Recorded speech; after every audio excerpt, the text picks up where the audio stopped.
Hakarat HaTov is a Jewish value, a middah.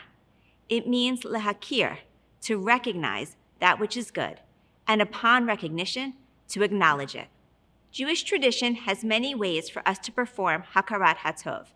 Our blessings, those over bread, other foods, candlelight, spices, are all ways to take a pause and to acknowledge that which is good around us. We are not hungry. We are masters over our own time.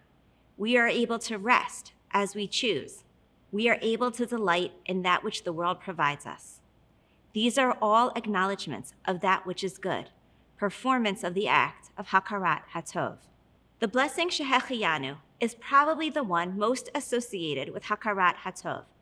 In it, we acknowledge God for keeping us alive, sustaining us, and helping to reach this moment of celebration.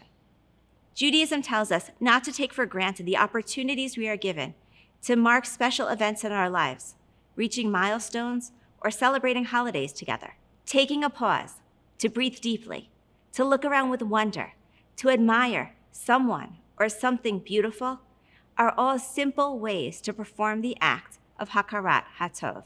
I remember a flight I once took to Israel. On our descent to Ben Gurion Airport, the pilot got on the loudspeaker and made this announcement in English, followed by Hebrew. He announced that this was his final flight as a commercial pilot. He would be retiring that evening. He then shared the typical information one receives upon landing, the time and weather at our destination. He then made the same announcement in Hebrew, along with the explanation that it is the practice on international flights to first make announcements in the native language of the carrier, and then in English. He switched the order for his final announcement as an Israeli pilot. He wanted Hebrew to be the last words he officially spoke in his role. As a passenger on that flight, I was moved by this moment of Hakarat HaTov, of deep gratitude.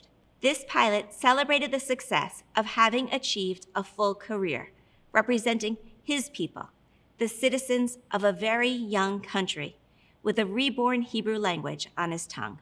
He knew, and all of us on the flight that night recognized, that we were experiencing the miracle of the modern state of Israel. Where in your life will you introduce a moment of Hakarat HaTov, acknowledging that which is good?